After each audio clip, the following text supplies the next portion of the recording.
An elderly African-American gentleman, his attire threadbare and worn, entered a Chase bank. In a voice that carried an unexpected gravitas, he declared, "This bank is mine." The patrons within, a sea of faces accustomed to the ordinary, erupted in derisive amusement. A security officer, a burly man named Stephen Miller, began to approach, intent on escorting the man from the premises. However, as the gentleman deliberately unlatched the well-worn satchel at his side, the chorus of laughter faltered, transforming into an unnerving hush. The bank's entrance then swung open, drawing the attention of onlookers both inside and out. A figure slowly materialized, an aged black man with a mane of silver curls, his face a roadmap of life's trials. He was clad in a thick, earth-toned coat, its fabric mended in multiple places, suggesting a history of extensive travel. His shoes, visibly distressed, seemed to protest each deliberate step. Slung over his shoulder was a canvas bag, its material faded and frayed, hinting at a substantial weight. As he made his entrance, whispers circulated among the bank's clientele, punctuated by stifled giggles. A well-dressed woman, her face a picture of elegant concern, clutched her handbag more tightly, her gaze a mixture of apprehension and suspicion. A young teller, observing the scene, leaned in to a colleague and remarked with a smirk, "That gentleman seems to have taken a wrong turn. What a nuisance." His companion responded with a dismissive chuckle, casting a contemptuous glance towards the newcomer. Undeterred by the palpable disdain, the elderly man proceeded with an unhurried gait, his dark eyes conveying a quiet, unwavering resolve. He navigated the lobby, seemingly immune to the critical stares that met him from all directions, and came to a halt in the center of the bustling space.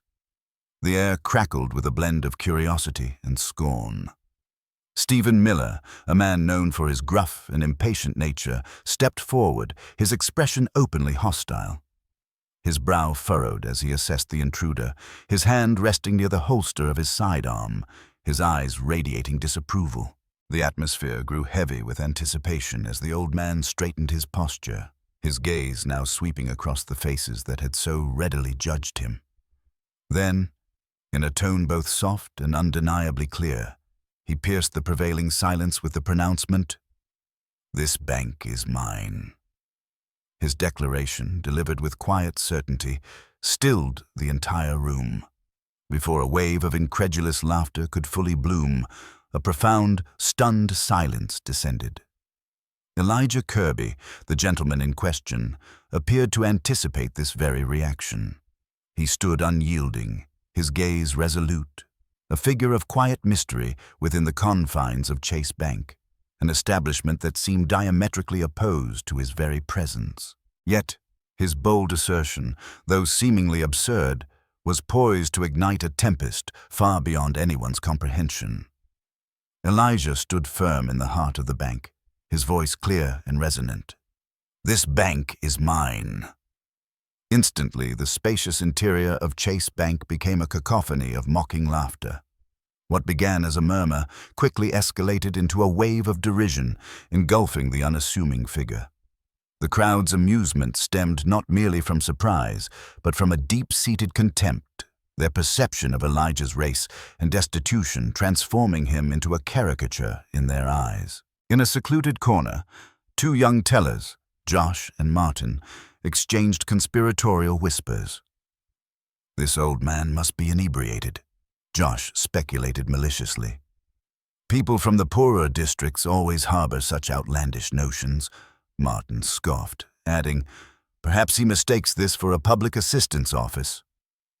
Their audible whispers were laced with condescension, yet Elijah remained stoic, his gaze fixed on the main counter where the bank manager, James Temp, stood. Temp, a man in his 40s with meticulously styled blonde hair, embodied the polished demeanor of an educated white man from Rockview. His pale blue eyes held a perpetual glint of caution, tinged with arrogance. Sensing the escalating scene could prove detrimental, Temp subtly signaled for Stephen Miller, the security guard, to intervene. Stephen advanced towards Elijah with a swagger, a condescending smirk playing on his lips. He gestured towards the exit, his tone patronizing. "Listen, old man," Stephen addressed him. "This is not a place for you to cause a disturbance. You'd best depart before I'm forced to resort to physical means." His voice, firm and laden with an implied threat, was underscored by the casual proximity of his hand to his holstered weapon. Elijah turned slowly to face Stephen, his gaze unwavering, devoid of any trace of fear on his weathered countenance. Instead, an unexpected calm emanated from him, causing Stephen to momentarily falter. "I am not here to create any trouble," Elijah stated calmly, his voice still carrying its clear, steady resonance throughout the space. "I am here to reclaim what was taken from me, something this establishment appropriated over 50 years ago." His strong, unyielding words once again silenced the entire lobby. James Temp, who had initially dismissed the encounter as a minor inconvenience, now felt an unfamiliar prickle of unease. He emerged from behind his desk and approached Elijah, his demeanor polite yet icy, his eyes betraying a mixture of doubt and impatience. "Sir, I'm uncertain of your conviction, but I believe you are mistaken," Temp stated, his voice strained to maintain professional composure, though a flicker of contempt escaped his eyes.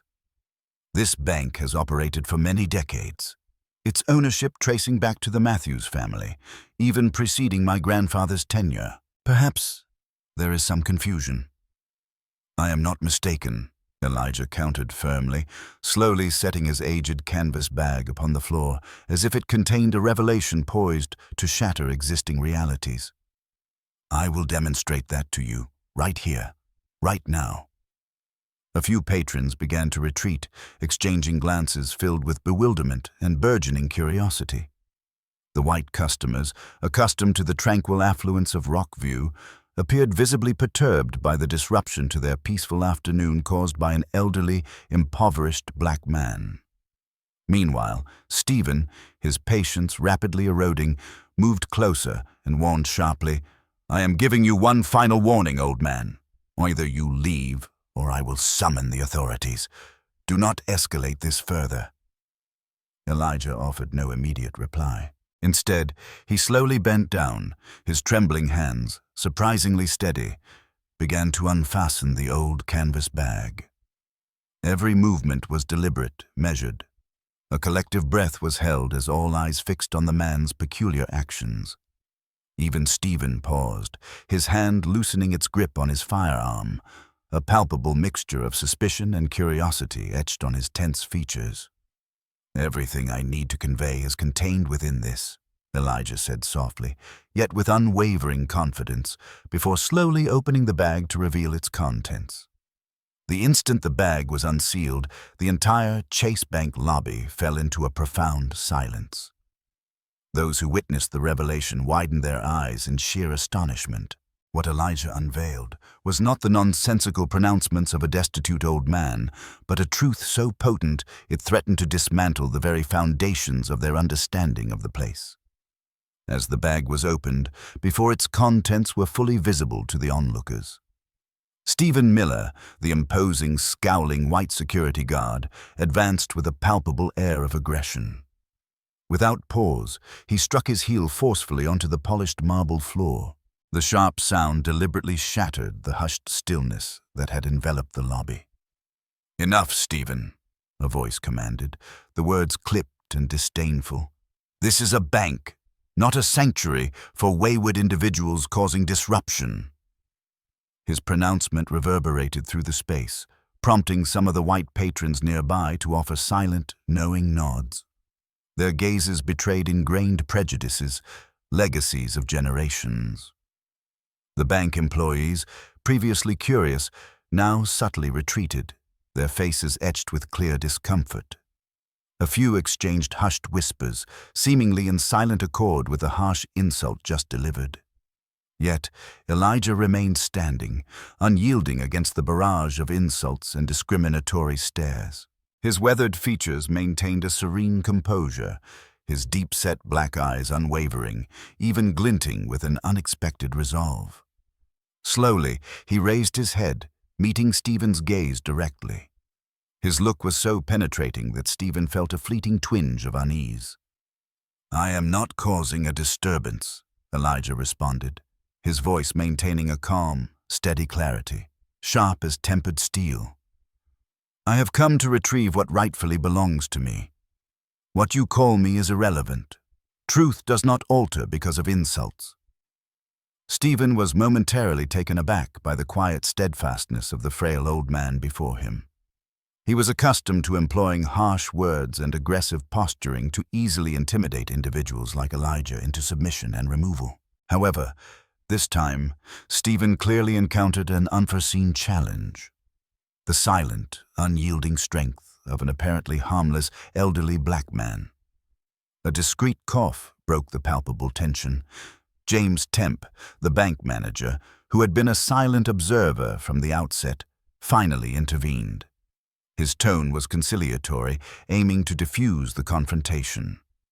"Stephen, please, let's maintain our composure," Temp advised, his gaze still fixed on Elijah, though the overt contempt previously displayed by the security guard had subsided. "Sir, if you possess any verifiable proof, we will certainly review it. However, I must request that you cease creating a disturbance within my establishment." Elijah gave a subtle nod, then deliberately lowered himself.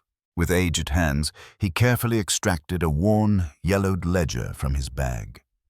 He slowly lifted it for all to see, his voice resonating with unwavering authority. "This is the ledger of Chase Bank from 1948, the very year I established this institution. I am Elijah C.K. Kirby, and I am the rightful proprietor of this bank, before it was pilfered through avarice and racial animosity." His declaration plunged the lobby into another profound silence, punctuated by exchanged glances of astonishment and bewilderment. Despite their efforts to maintain expressions of disdain, some patrons now harbored a growing sense of curiosity and apprehension. Simultaneously, James Temp's complexion suddenly paled, his hand trembling slightly as the name Kirby echoed distinctly throughout the expansive bank. As for Stephen, while maintaining a facade of tough aggression, a flicker of doubt manifested in his eyes. He took a half-step backward, his hand, which had been menacingly resting on his gun belt, subconsciously lowered. It seemed Stephen had just grasped that the frail elderly black man before him was not merely a troublesome wanderer, as he had previously insulted him. Elijah stood silently, holding the ancient ledger aloft, his gaze never leaving James Temp's visibly shifting countenance. In that moment, he knew he had compelled those who had scorned and belittled him to reconsider. More importantly, the truth he brought was beginning to erode the very bedrock of the world they had always perceived as stable and unshakable. In an instant, the atmosphere within the bank transformed from one of contemptuous glances and mockery to one charged with tension and unease, as a truth was on the cusp of revelation, a truth with the potential to alter everything. Amidst the suffocating tension, Elijah remained still, holding the aged, tattered book as if it were a banner of truth for which he had bartered his entire existence. After an eternity seemed to pass, he slowly lowered the book. His aged eyes, brimming with distant memories yet sharp and piercing, scanned the faces watching him with palpable tension. No one spoke. No one dared to move, and even breaths seemed to freeze in that moment. Elijah, with a calm expression and deliberate movements, bent down and quietly placed the worn canvas bag on the marble floor. The soft thud it made in the profound silence startled everyone in the bank's lobby, causing them all to freeze, holding their breath. That bag, dismissed moments earlier as the meager belongings of an old drifter, now became the focal point of every gaze, as if it contained an earth-shattering truth waiting to be unveiled. Stephen Miller, whose expression had been one of utmost contempt mere moments ago, now seemed to lose his earlier confidence. He took a small step back, his legs moving involuntarily, as if his instincts warned him he had just encountered something beyond his control. In that instant, Stephen's usual aggression and disdain were replaced by a profound sense of doubt and caution. James Temp stood frozen, his face as rigid as stone, his eyes fixated on the bag as if mesmerized.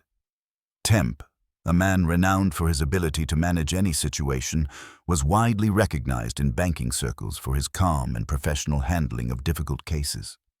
However, this time, it was evident that Temp was being cornered into an unprecedented predicament. His hand unconsciously clenched, trembling slightly, as if apprehensive of what lay within that old, tattered bag. Elijah appeared unhurried, allowing the silence and tension to escalate to their zenith. Slowly, he bent down to untie the bag's drawstring.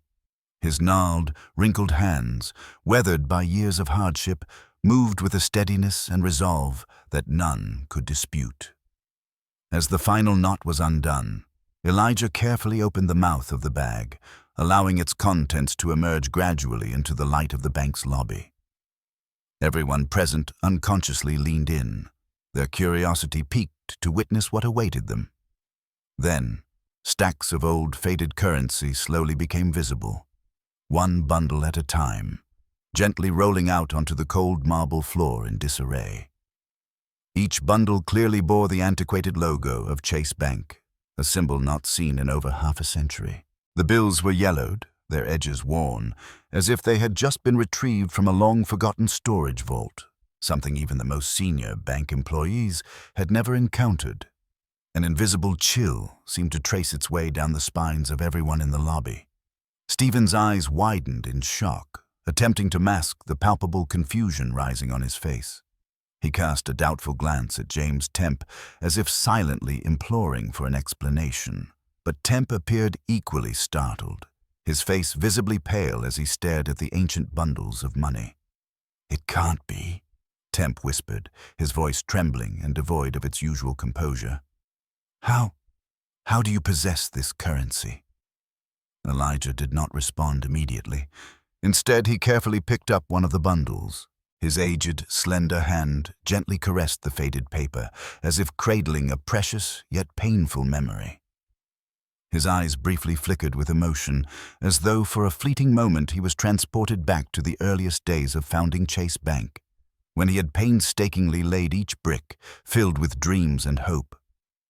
"In 1948, he spoke slowly, his voice quiet yet clear enough for all to hear. "I founded this bank with my own labor and sweat.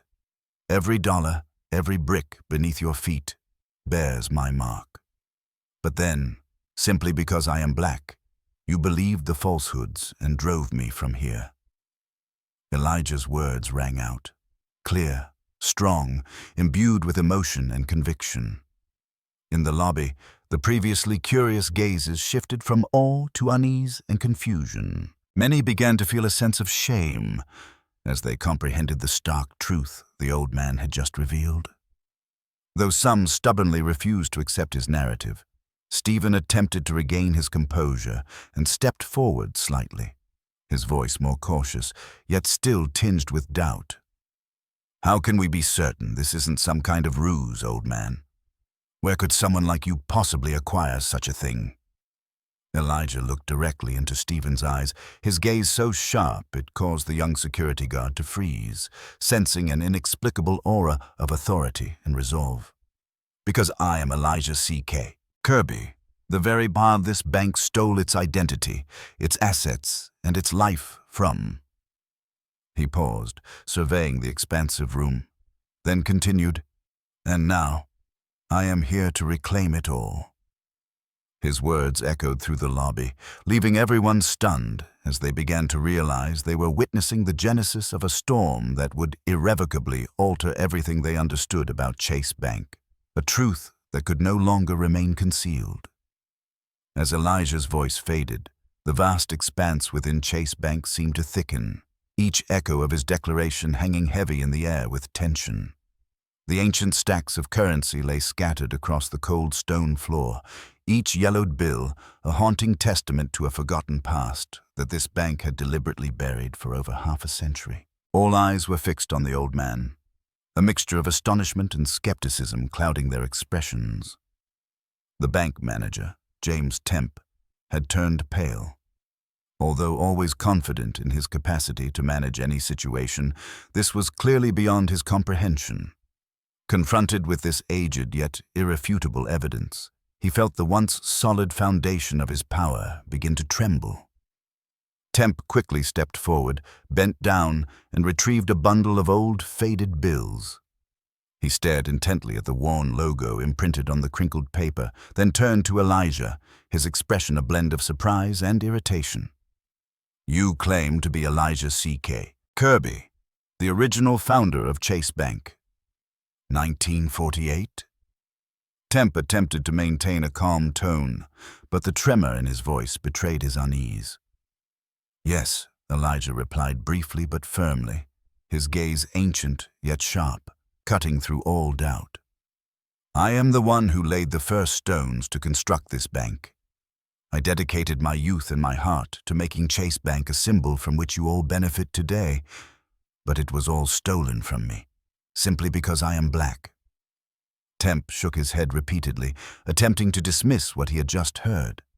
He understood that if the old man's account were true, the entire history of Chase Bank, of which he had always been so proud, would be completely overturned. Sweat began to bead on his forehead, and the composure he so habitually maintained was rapidly eroding.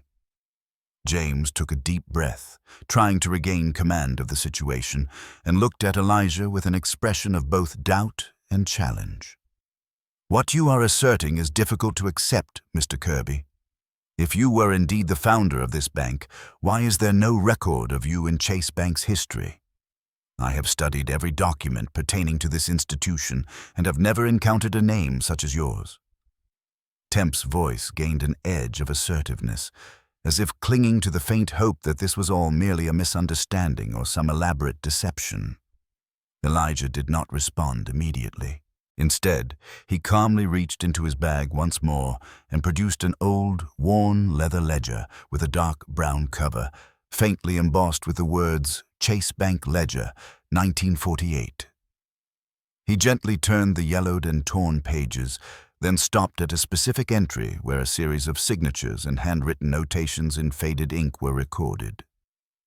"This is the inaugural ledger of Chase Bank," Elijah stated, his voice slow, deep yet commanding, capturing the absolute attention of everyone present. "It bears my name, Elijah C.K. Kirby, alongside my business partner at the time, John Williams. We established this bank together, but then avarice and racism caused John Williams to abandon me."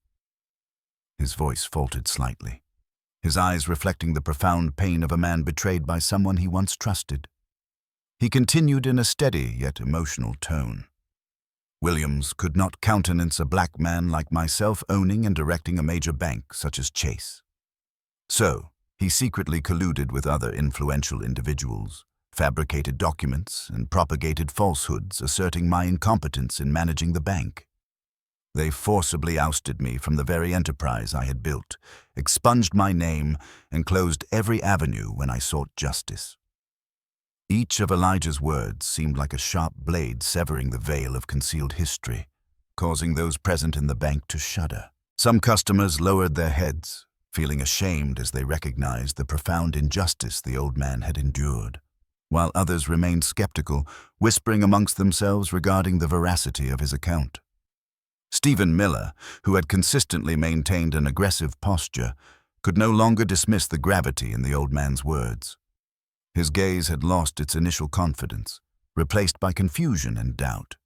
He quietly looked toward Temp, awaiting orders or direction from his superior. James Temp, still clutching the old ledger tightly, nervously flipped through its pages, his anxiety escalating with each turn. His heart pounded as he clearly discerned Elijah C.K. Kirby's signature on the initial entries regarding the bank's establishment. The words, seemingly dormant for years, now awakened with force, placing Temp in a predicament he could no longer deny. "It cannot be," Temp murmured, his voice trembling with despair as he attempted to refute what his eyes were revealing. But the more he resisted, the more evident it became that each aged page presented undeniable proof of a deep-seated systemic injustice that had transpired over 50 years prior. Amidst the crushing tension, Elijah stood tall, his eyes bright and unwavering, as if he had never been defeated. He knew he had achieved the impossible. The truth had begun to speak, and this time, no one could silence it for him. This was merely the initial stride in a prolonged campaign to reclaim the justice that had been lost so long ago. As James Temp stood there, his trembling hand flipping through the yellowed pages, his eyes fixated on the signature and familiar handwriting of a past that seemed to have completely vanished from this world, Elijah let out a soft sigh. His gaze shifted toward the large window of Chase Bank, as if old memories suddenly surged back, vivid and sharp, painfully clear.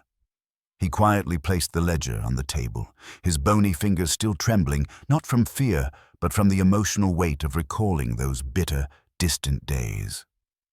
The vast bank chamber descended into profound silence, all eyes fixed on the old man as if awaiting the next segment of the narrative, a truth that had been buried beneath the burden of greed and societal prejudice for over half a century. Elijah slowly lifted his head, his eyes still alight with life, but also concealing the pain, disappointment, and wounds that had never healed. He spoke, his voice gentle yet resonant, carrying the deep sorrow of a life once betrayed. In 1948, John Williams and I began building this bank from nothing. Back then, society still presented numerous obstacles for black individuals like myself, but that did not deter me. I poured my heart, my youth, and my dreams into every brick, every stone that constituted this bank, hoping Chase Bank would become a symbol of fairness and prosperity. His voice cracked slightly, as if each memory tightened his throat, but Elijah continued his account with the resolve of someone who had lived through and witnessed each event. John Williams was my closest partner initially. I trusted him implicitly. I never envisioned that greed and societal prejudice could transform a person so swiftly. But what I could not foresee was that the very friend who had stood by my side would become the one to conspire to take everything from me. The individuals in the bank began to murmur amongst themselves, their faces a mixture of confusion and sympathy. Even Stephen Miller, usually aggressive, fell into an unusual silence, as if contemplating Elijah's words, strong and sincere words that no one could disregard. Elijah paused for a moment, his eyes scanning the faces, intently observing him, then continued speaking slowly, as if each word needed to be deeply remembered. One day, I will never forget, John secretly collaborated with a group of influential white shareholders, convincing them that a black man could not effectively manage a bank. He exploited the most reprehensible reasons, leveraging my skin color to construct a fabrication, claiming I lacked competence and that my presence would damage the bank's reputation. They swiftly united and ousted me from the board, employing dubious legal tactics. I attempted to seek justice. I took all the evidence to court, pleading from one courtroom to another, from one lawyer to another. But at that time, individuals like myself, people of color, never possessed a voice in that prejudiced society. By this point, Elijah's voice quivered, his eyes filling with unshed tears that did not fall. It seemed as though he were reliving the most agonizing days of his life, when every door to justice slammed shut before him solely because of his skin color, even though he held all the irrefutable evidence of the truth. I went everywhere, from local governments to higher courts, presenting the irrefutable evidence repeatedly. But all I received in return was indifference, coldness, or even contempt. One judge even looked at me coldly and stated, "You should know your place. How could a black man ever run a bank?" The customers standing in the bank became motionless with emotion and confusion. A few lowered their heads in shame, realizing that the history they were witnessing was indeed cruelly beyond belief. James Temp seemed frozen in place, his face now completely devoid of its former arrogance. It was as if he was finally comprehending the grave injustice of the past that he had unknowingly inherited.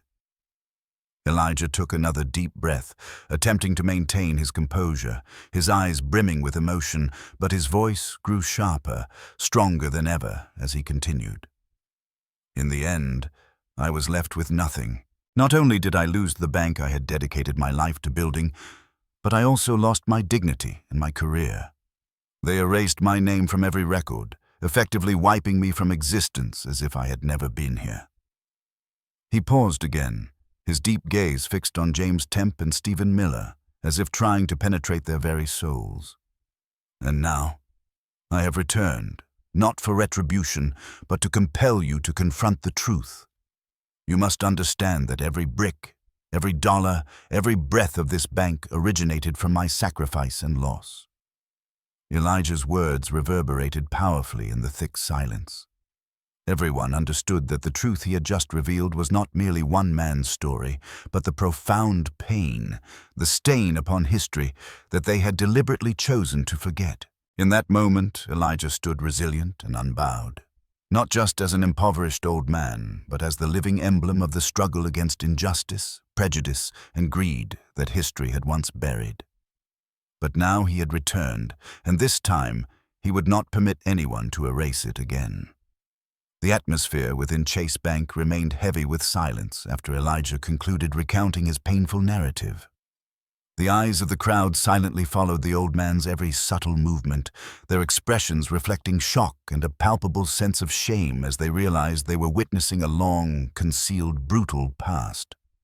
It felt as though the very air had become stagnant, awaiting something more significant to emerge.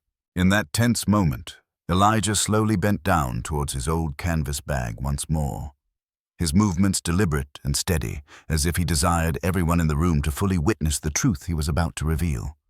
His eyes were calm, yet resolute, carrying the confidence of a man who had waited over half a century to prove his innocence.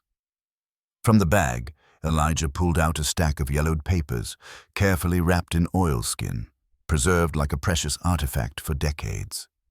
He stood up straight and carefully opened the oilskin, his aged fingers gently turning each page. All eyes in the room were immediately fixed upon him, a blend of curiosity and tension palpable as they waited to see what this old man would reveal that might leave them in shock. "These are the original legal documents, never before disclosed," Elijah stated, his voice clear yet calm. "These papers prove that I never signed any document transferring ownership of this bank to anyone, least of all to the Matthews family." The name Matthews immediately caused the room to tense, to the point where a few nearby patrons could be heard breathing heavily. Matthews was not a name unfamiliar to Chase Bank. The Matthews family was one of the wealthiest and most powerful in Rockview. They had managed the bank for generations, and no one had ever questioned the legitimacy of their ownership. James Temp, the bank manager standing closest to Elijah, began to feel his surroundings spin. His legs nearly buckled, and his hands shook uncontrollably. Temp attempted to maintain his composure, but his efforts only amplified his evident unease. He stammered, his voice trembling. What are you saying, Mr. Kirby? The Matthews family has always been the legitimate owner of Chase Bank. That has been recognized for generations." Elijah fixed his sharp gaze upon Temp, as if piercing through every flimsy excuse the man could offer. He stepped closer to Temp, gently placing the stack of documents into the stunned bank manager's shaking hands. "James, examine these documents for yourself. You will understand better than anyone what I have just stated. You have been living within the falsehood crafted by your predecessors."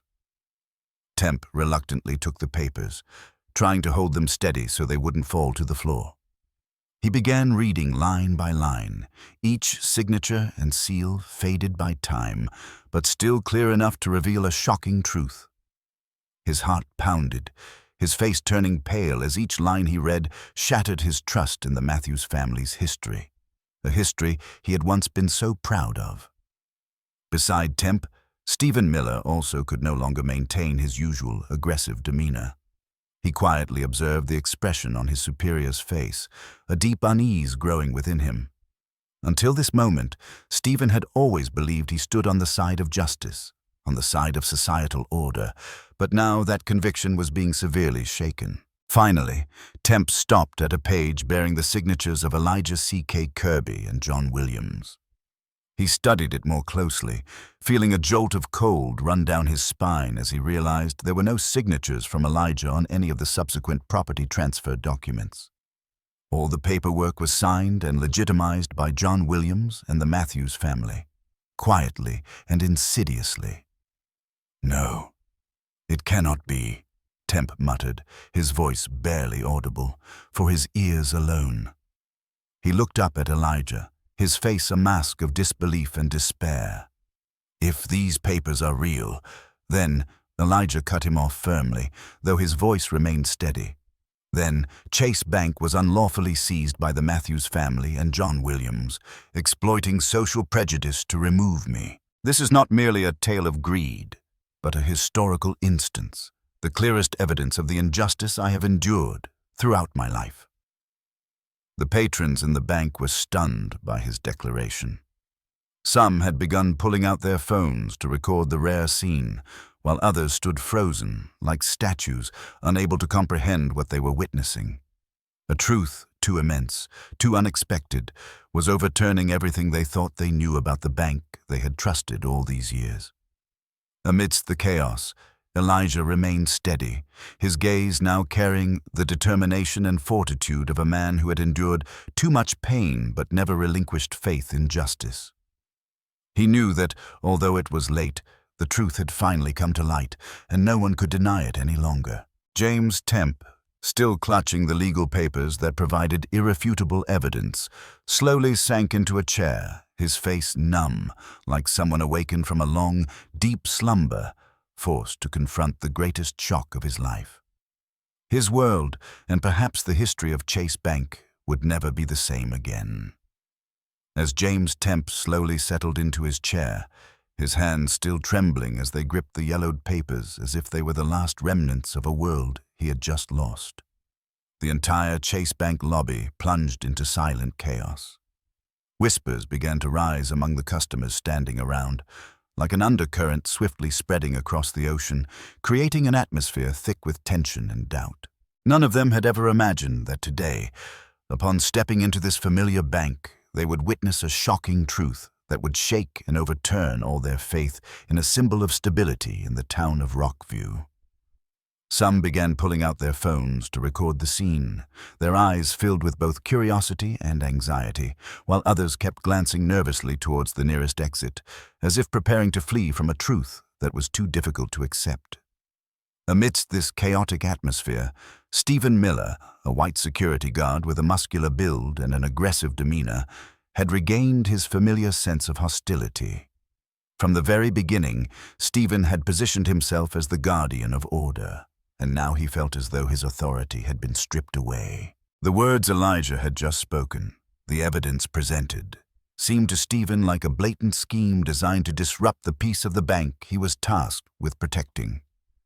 He took a deep breath, his face flushed with anger and confusion, his eyes burning with resentment and suspicion as he looked at Elijah. Then, with a decisive motion, Stephen placed his hand on the gun holster at his side, a gesture clearly intended to intimidate, strong enough to immediately capture the attention of everyone in the room. The entire lobby fell eerily silent, all eyes fixed on Stephen, filled with tension and apprehension.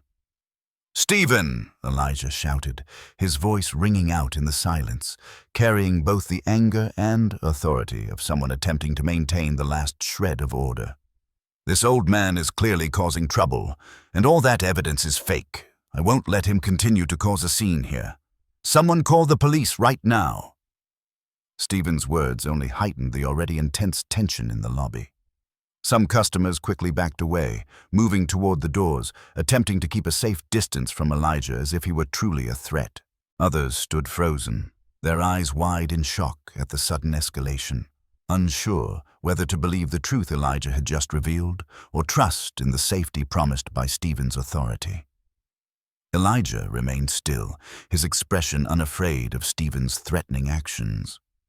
He simply gazed at the young security guard with deep, compassionate eyes, the eyes of someone who had endured countless injustices and was now witnessing that same injustice unfold directly before him. "Mr. Miller," Elijah spoke gently but firmly, "I am not causing trouble. I am bringing the truth. Do you believe it is right to conceal a crime for over 50 years? Stephen faltered for a moment, but quickly masked it by gripping the gun holster even tighter, his impatience and unease becoming more apparent. He glanced around the lobby as if seeking support from the customers, but all he saw were confused, evasive, and skeptical looks being cast back at him. This only made Stephen more angry and unsettled. "I don't know what you're talking about, and I don't care," Stephen snapped back in a harsh, challenging tone. "What I know for sure is that you've turned everything upside down here, and you're going to answer for it right now. Sit still until the police arrive." James Temp finally lifted his head from the papers he had been clutching, his face pale and dazed, completely losing the composure of a bank manager. He stood up unsteadily, walking toward Stephen with an anxious gesture, his voice weak as though trying to salvage the situation but lacking the strength to convince anyone. "Stephen, wait. We need to stay calm. I think we should check these documents carefully before doing anything else. This is not as simple a situation as you think." Stephen turned to look at Temp, his eyes filled with disappointment and anger. To him, it was utterly unacceptable for the bank manager, the one he had always seen as a reliable superior, to show weakness and doubt in the face of a stranger like Elijah. "What are you talking about, James?" Stephen yelled back, his voice now almost out of control. "Are you believing this old man's lies? Are you just going to stand by and let him destroy the reputation of our bank, ruin the jobs and lives of everyone here?" The entire lobby fell silent at Stephen's sharp words. Temp stood frozen, unable to respond, while the customers grew more anxious, their steps edging toward the exit. Elijah remained still, calm but resolute, his gaze once again fixed on Stephen as if challenging him that this time the truth would not be obscured by guns or power. Everyone was waiting for the police to arrive, but they all knew that even when the authorities came, they would be faced with a historical truth that no one could easily deny any longer. When Stephen Miller's tense threat concluded, James Temp remained motionless in the vast Chase Bank lobby. Every eye in the room was on him, awaiting a clear response, a decisive action from the manager who was usually calm and confident in handling any situation. But this time, James's expression was completely different, pale, confused, and lost. He never imagined that one day he would face such a complex and painful decision. In James's hand were the yellowed legal documents, undeniable and complete evidence of the severe injustice Elijah C.K. Kirby had just brought to light. He looked down at the faded signatures, then slowly raised his head, his eyes meeting the calm but determined face of the old man, Elijah. It was the gaze of a man who had waited too long for the truth to be recognized, the gaze of a past that could no longer stay hidden in the dark. James could feel that truth deeply. He knew, deep down, that what Elijah said was entirely correct. Every document was authentic, every signature clear, and the history he had always trusted turned out to be nothing more than a picture painted by lies and greed. But alongside that truth was an immense pressure weighing on him. The Matthews family, one of the wealthiest and most powerful families in Rockview, had owned and managed Chase Bank for decades. He knew better than anyone that they would not accept this truth easily, especially when it threatened to bring down the financial empire and power they had carefully built. A legal battle could stretch for years, costing untold amounts and undoubtedly causing severe damage to the bank's reputation, as well as his own. James understood that a wrong decision now could cause everything he had worked for, his entire career, to crumble in an instant. In the midst of his chaotic thoughts, he caught Stephen Miller's gaze. Stephen still had his hand firmly on his gun holster, clearly showing his rigid, unyielding stance. This was the most distinct symbol of power, of the social order that James had always believed he was helping to uphold. But right now, that power stood in direct opposition to his own conscience and morality. James quietly scanned the lobby, witnessing the fearful and doubtful eyes of the customers, mingled with a bit of hope. Some of them had clearly started to believe Elijah's words, and some even looked at him with deep sympathy. James, too, couldn't help but feel moved by Elijah's decisiveness and courage as he faced all the hatred and contempt from the crowd to expose a truth that everyone wanted to avoid. His conscience began to speak loudly, telling him he couldn't remain silent while such a grave injustice was buried forever. But immediately, the image of the Matthews family's terrifying power appeared before his eyes. An unspoken warning that the consequences he would face could be enormous, perhaps costing him everything, not just his job, but even his own safety and that of his family. "James, are you listening to me?" Stephen suddenly spoke, interrupting his chaotic thoughts, his face growing even more intense and impatient. "Do you really want to protect some old stranger and risk everything we've built?" James flinched, quickly turning to look at Stephen, his eyes confused to the point where he couldn't hide it. He didn't answer immediately, instead looking back at Elijah once more, as though searching for an answer, a direction from the old man who was physically weak but strangely strong in spirit. "Mr. Miller," James finally spoke, his voice trembling but still holding on to some strength. "We can't act rashly like this. These documents are very clear, and Mr. Kirby deserves to be heard fairly. I can't let this be dismissed so easily."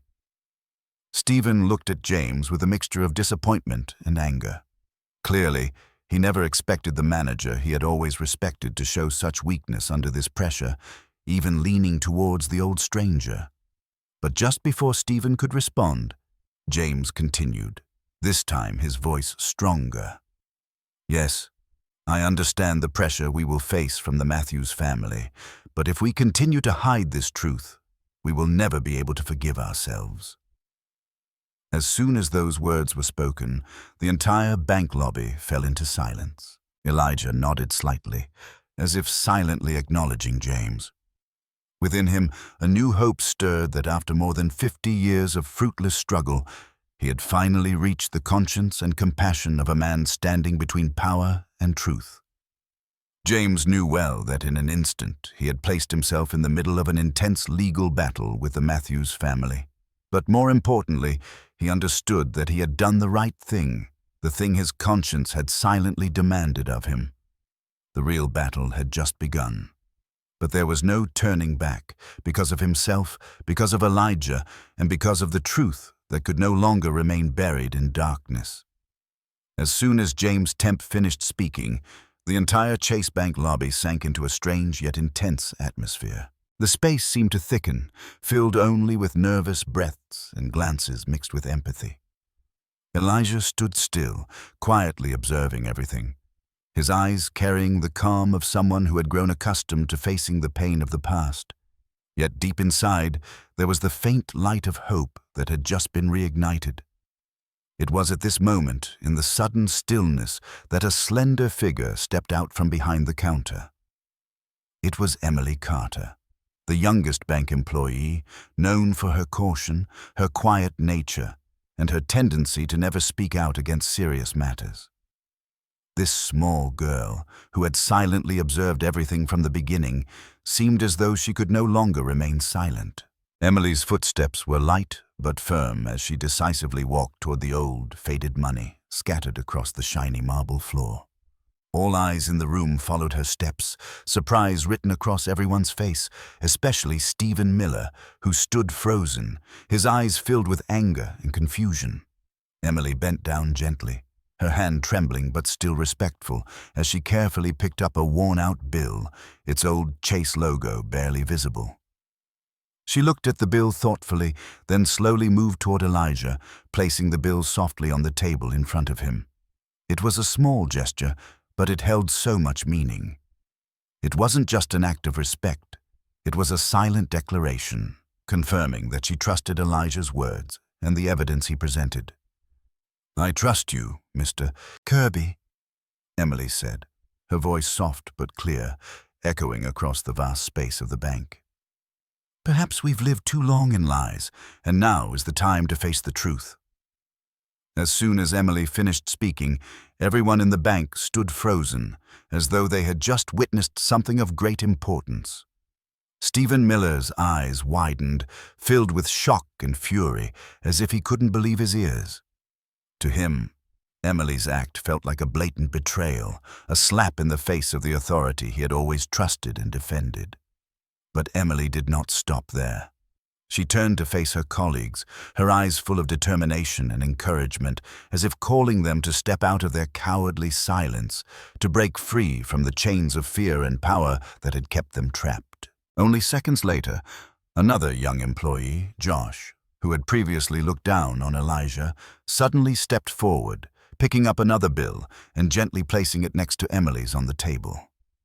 His action was quiet but powerful, like the most sincere apology he could offer at that moment. His eyes met Elijah's with a mixture of embarrassment and regret. I trust you too, Mr. Kirby. I'm sorry for the disrespect earlier." Josh spoke softly, his face red with embarrassment, but his eyes were sincere, filled with courage.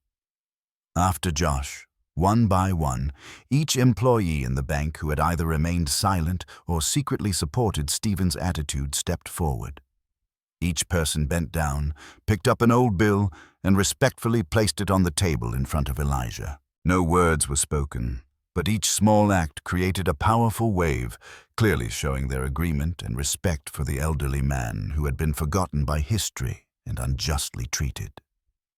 Elijah stood there, his eyes briefly showing deep emotion. For more than 50 years, he had fought alone in despair, continuously seeking justice that society and those in power had always denied him. But today, in this moment, he could feel more clearly than ever that he was no longer alone. These young people, though small in the face of the great power of authority and prejudice, had chosen to stand with him, with the truth he had spent his life fighting for. Standing in the corner of the room, Stephen Miller seemed stunned by the sudden and powerful shift in his colleague's behavior. He gritted his teeth, his hand resting on his gun holster, trembling as if trying to control the anger and confusion rising inside him. For Stephen, the actions just taken were not just a personal betrayal. They were a blow to the belief in social order he had worked so hard to maintain. James Temp, still standing by the counter, silently observed every development with a heart beating wildly with emotion. He too was surprised by Emily's and the other young bank employees' brave actions, something he had never expected. Now he understood more than ever that the battle he had chosen was not going to be easy, but at this moment he knew he was not alone in his journey to seek justice for Elijah. In the atmosphere of the bank, it felt as though a quiet revolution was taking place, one person at a time, each choosing to stand with Elijah, directly challenging the terrifying power and societal prejudice that had endured for more than half a century. And this revolution was beginning to write an entirely new chapter in the history of Chase Bank, a chapter built not on lies but on truth, justice, and courage. The sudden wave of reactions from the bank staff quickly spread, creating an invisible pressure that made the atmosphere in the Chase Bank lobby more stifling than ever. Stephen Miller stood still for a moment, almost unable to believe his eyes. He felt as if the entire world he had once trusted was turning its back on him. His hand tightened around his gun holster, his fingers turning pale as he tried to contain the rising storm of anger within him. In his eyes now was a mixture of fury and unease, for Stephen understood that things were slipping further and further out of control. The sense of power and authority that he had always believed he represented now seemed to be dissolving piece by piece before him. To Stephen, this was no longer just about the bank or ownership. It was a battle to protect the invisible power that had nourished his pride and confidence for so many years. "Are you all insane?" Stephen suddenly shouted, his voice sharp and echoing through the large room, causing everyone to jump and look at him in fear. His gaze swept over each person as if forcing them to face him, to face the fear and anger bubbling inside him.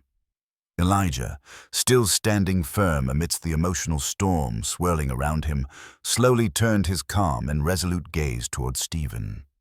He knew that at this moment, any unrestrained word or action could lead to severe consequences, yet he showed no sign of wavering.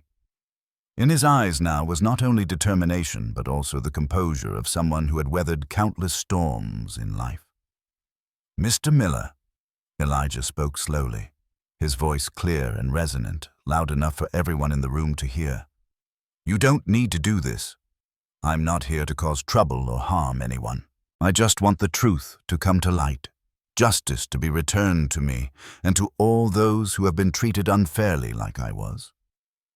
But Elijah's sincere and calm words did nothing to calm Stephen. On the contrary, they only made him angrier. Stephen saw it as a provocation, a direct challenge to the power he was trying to maintain. Without another thought, Stephen suddenly drew his gun from the holster, his movement decisive yet filled with urgency, the gun half drawn as a clear threat. "I told you, old man, get out of here right now," Stephen shouted, his voice cracking with anger and tension. His hand trembled, but the gun was still aimed directly at Elijah, creating a terrifying image in the silent, tense atmosphere.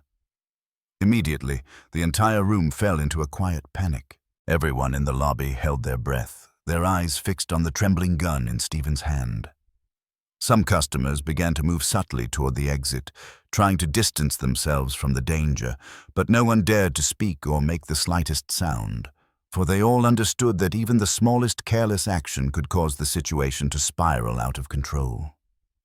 James Temp stood right next to Elijah, his heart pounding, a storm of fear and responsibility rising within him. He knew he had to do something to stop the potential disaster unfolding before him, but James also knew that Stephen, in his current state, was unlikely to listen to anyone, and one wrong move from him could make everything much worse. "Stephen, calm down," James finally spoke up, his voice shaking but trying to sound as firm and decisive as he could. He took a small step forward towards Stephen, his hand extended as if to ease the rising tension. "Put the gun down. This doesn't need to go any further. I understand how you're feeling, but trust me, this isn't the way to resolve it." But Stephen seemed not to hear James's words anymore. His eyes were full of panic and fury, his hand gripping the gun as if it were the last shred of power he had left. Stephen felt himself losing control, and that very loss of control made him more dangerous than ever. "No, you're the ones who need to stop," Stephen shouted, his voice harsh, almost breaking. "You're destroying everything we've built over decades, all because of the words of some old man we don't even know. I will not let that happen."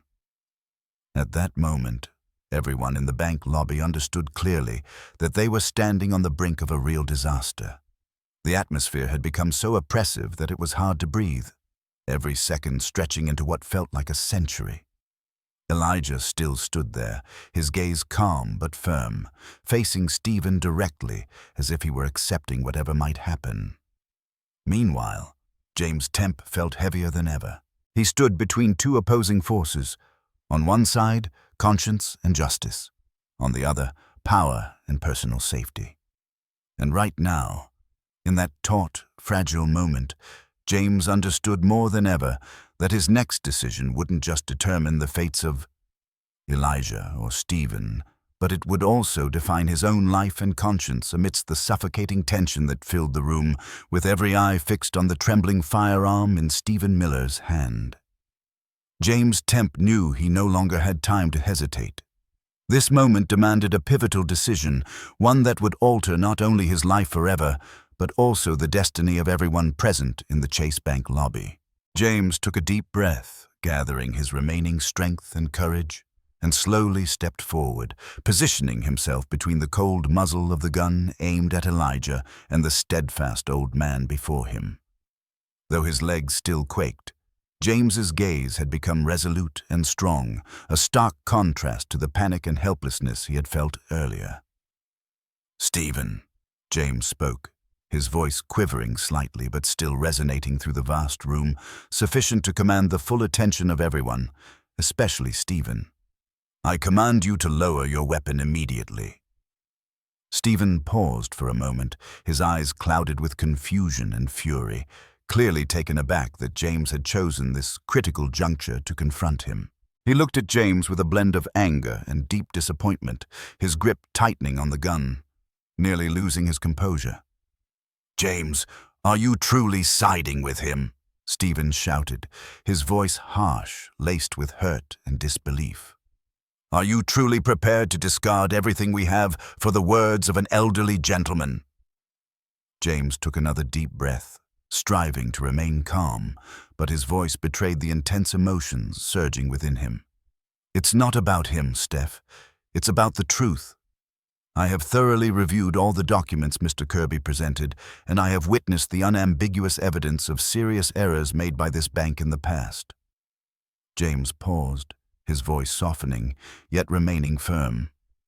"We can no longer disregard it if we desire a genuine future for this bank. The foremost action we must undertake is to confront our history, regardless of how distressing it may be." His words reverberated powerfully through the room, silencing it once more. The bank employees, including Emily Carter, Josh, and the others, all turned their hopeful gazes toward James, recognizing that they now possessed a true leader, one willing to champion justice and truth, even if it meant forfeiting everything. Stephen gritted his teeth, struggling to suppress the anger and despair building within him. The hand holding the gun began to tremble noticeably, as if he were battling himself, torn between the pride and authority he had always believed in and the truth James had just brought to light. Whether he wished to acknowledge it or not, Stephen could not deny that James's words had struck a profound chord within him, and he felt trapped between the truth and his unwavering loyalty. "You know the Matthews family will not let this go, James," Stephen finally spoke, his voice softer but still tinged with bitterness and rage. "You are placing yourself in a perilous predicament. Do you even comprehend the ramifications you're about to face?" James looked Stephen directly in the eye, his voice no longer trembling but astonishingly calm and resolute. "I understand better than anyone, Steph, but if I continue to conceal this truth, I will lose more than my career or my finances. I will lose myself." He paused for a moment, allowing his words to deeply impress themselves upon the minds of those around him. "This is our sole opportunity to rectify the errors of the past. No matter how influential the Matthews family may be, they cannot forever bury the truth." Stephen slowly lowered his firearm, reluctantly but evidently convinced by James's sincere and compelling words. His hand shook as he returned the gun to its holster, though his eyes still blazed with anger, the tension in the room easing significantly. "You will come to regret this decision, James," Stephen muttered, his voice low with disappointment and hurt, then took a step back, a reluctant concession to the power of the truth that had just been revealed. In the vast room, Elijah remained silent, his gaze quietly observing everything that had just transpired. A subtle, profound smile appeared on his face, a smile of gratitude and hope. Hope that after more than half a century of solitary struggle, he now had individuals prepared to stand by him, to defend justice and righteousness. James turned back to look at Elijah, their eyes meeting in a moment of deep understanding. Without uttering a word, both knew that they had just surmounted a significant challenge, one that not only determined the bank's fate, but also paved a new avenue for justice to be heard after decades of silenced inequity.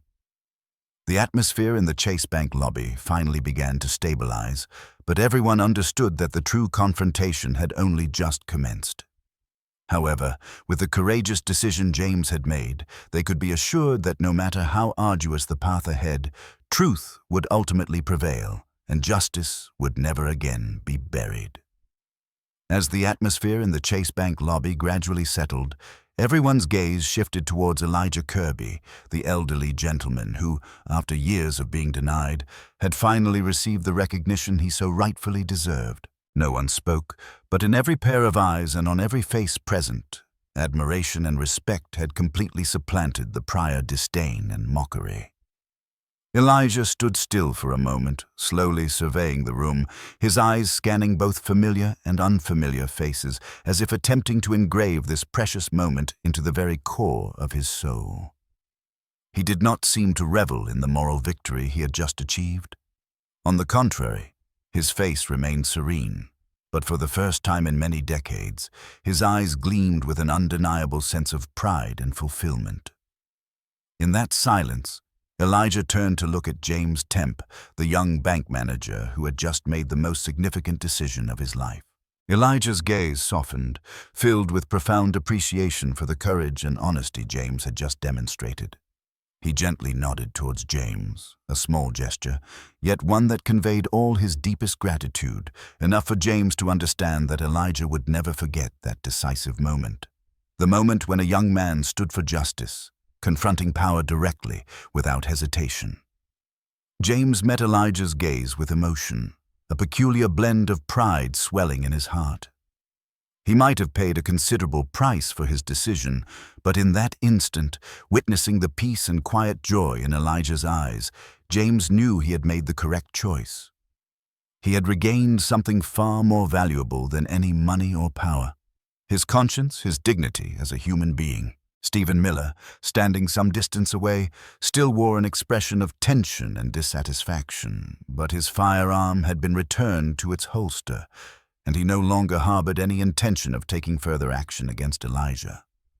Yet, in Stephen's eyes, there remained considerable complexity. Anger mingled with helplessness, a sense of loss and confusion over a situation he had never imagined he would have to confront. Ultimately, Stephen silently turned away, saying nothing, quietly accepting the truth that his power and pride had faltered in the face of justice and truth. Elijah slowly turned towards the exit, gently bending down to retrieve his worn canvas bag, the one that had accompanied him on his arduous quest to reclaim honor and fairness. His weathered but steady hand gripped the bag, and he walked slowly towards the bank's entrance, each step imbued with profound tranquility and peace. As he passed each bank employee, Emily Carter, Josh, and many others, they stood silently and nodded gently at him, a simple yet meaningful gesture. Those nods represented the sincerest apologies, a clear symbol of the deep respect they held for him, a man who had bravely contended with and overcome the formidable walls of injustice and prejudice. Some customers near the door automatically stepped aside, creating a passage for the old man to walk through. No one spoke, but in every glance cast upon him, sincere respect shone through, a universal acknowledgement that Elijah Kirby had achieved a victory, not through money or power, but the spiritual triumph of a man who refused to yield to injustice. Before stepping through the grand doorway, Elijah paused for a moment, turning back to cast one last look at the bank lobby. In that instant, a peculiar feeling welled up in his heart. Happiness mixed with a hint of regret for the long, painful years that had passed. Elijah understood that although he had triumphed today, the price he had paid for this victory was a lifetime lived in obscurity, pain, and injustice. However, now, all that suffering seemed worthwhile, for he could finally meet the world's gaze and know that he was no longer invisible. "Thank you all," Elijah spoke, his voice gentle yet resonating like a warm farewell. "Thank you for affording me the opportunity to speak the truth. Thank you for listening." No one responded, but all of them bowed their heads slightly in a silent consensus of acknowledgement that he deserved their most sincere thanks. With a gentle, contented smile gracing his lips, Elijah stepped through the door, allowing the late afternoon sunlight outside to cast a soft glow upon his weathered yet proud face. Inside, his heart was filled with perfect peace, for at last, after more than half a century of solitary struggle and despair, the truth had spoken, and justice, though delayed, had returned to him. The bank door closed softly behind Elijah, but everyone inside knew that the story of this day would not conclude so easily. A new chapter in Chase Bank's history had just begun, and it would be a chapter founded on the firm bedrock of truth, courage, and justice that Elijah Kirby had dedicated his life to protecting. Elijah walked slowly down the familiar street, his heart as light as it had ever felt.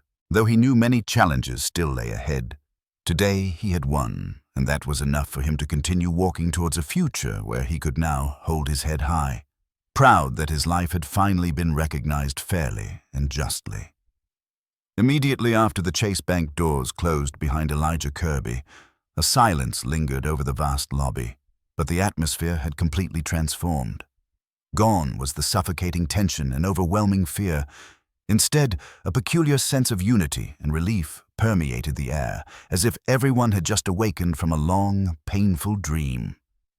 James Temp remained stationary in his position, his eyes fixed on the now closed doors through which Elijah had just departed, pride and tranquility filling his mind. Only one thought echoed loudly, stronger and clearer than ever.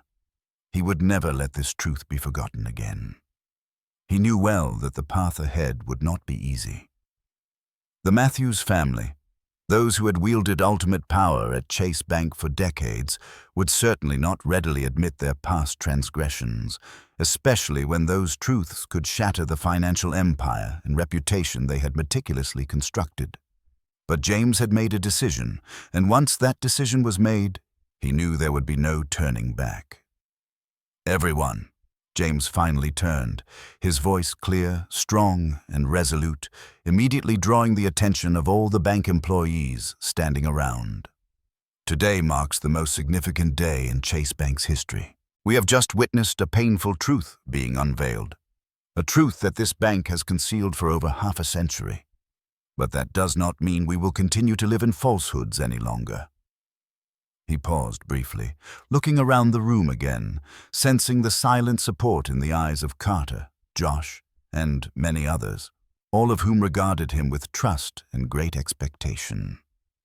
Then he continued, "I have resolved to present all of this before the board of directors and the bank's executive committee. I am aware this signifies risking my entire career, but I would rather sacrifice everything than continue living and working within an institution that has built its reputation on injustice and lies." James's words resonated powerfully in the hearts of everyone present, fostering a silent yet potent wave of agreement. Emily Carter took a small step forward, her voice soft but brimming with determination and sincerity. "You are not alone, James. We will stand with you, no matter what transpires. This bank requires change, and we shall be the ones to initiate that transformation." The room was filled with quiet affirmations from others.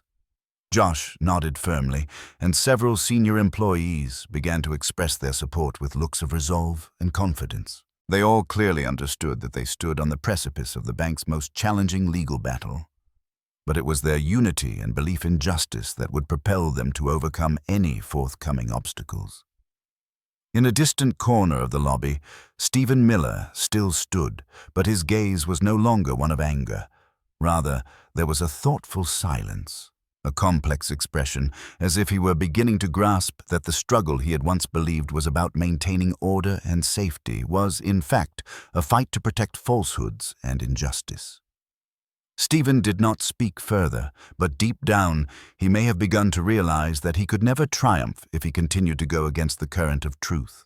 The very next day, James Temp entered the Chase Bank executive meeting room, carrying all the legal documents, ancient banknotes, and the original ledger of the bank, items that had been hidden and denied for decades. Standing before the entire leadership, the influential and proud members of the Matthews family, James courageously revealed the complete truth, facing their sharp and enraged gazes without flinching. The response from the executive board was precisely as James had anticipated, filled with anger, denial, and veiled threats. But this time, James did not retreat. He knew he was fully prepared for this confrontation, a battle not only to defend Elijah Kirby, but to salvage the soul and honor of Chase Bank. In a short period, Elijah's story and Chase Bank's secrets swiftly disseminated throughout the town of Rockview, igniting an unprecedented surge of public sentiment. The press began its investigation, bringing to light a series of past wrongdoings that the bank and the Matthews family had attempted to conceal. The inevitable legal proceedings commenced, capturing the community's profound attention and establishing Elijah Kirby as a living emblem of the struggle for justice and truth in the local area. Although the path ahead would be fraught with challenges, James and the other bank employees were prepared to fight. They believed that no matter how long it took, truth and justice would ultimately triumph over all forces of power and wealth. Elijah Kirby's narrative was no longer solely about an elderly man reclaiming his bank. It had evolved into a tale of courage, faith, and justice, quickly spreading and inspiring many others who were contending against injustice and discrimination. Ultimately, the powerful message this story imparted to everyone was clear. History may be distorted, but justice and truth will always prevail. Elijah Kirby may have spent his entire life awaiting this day, but in the end, it had arrived. The day Chase Bank began charting a new course, a course built on fairness, truth, and the courage he had sown long ago. And for individuals like James Temp, Emily Carter, Josh, or even Stephen Miller, they all understood that by standing against falsehoods, they were contributing to the creation of a better future. A future where justice is no longer a distant aspiration, but a fundamental right that everyone deserves to possess. Elijah Kirby's story was not merely a journey to reclaim justice for a long-forgotten elder. It served as a profound lesson on courage, perseverance, and the inherent power of truth. Irrespective of how thoroughly history might be manipulated by avarice and prejudice. Ultimately, justice will invariably find a way to triumph. Therefore, after hearing this account, what do you believe is most crucial for an individual to do to stand firm against the pressures of injustice and power? If this narrative resonated with you, please like the video and share it widely with your friends to disseminate this meaningful message. And do not forget to subscribe to the channel to continue joining us in exploring the next profound and touching stories. Thank you for following along, and we shall meet again in our future stories.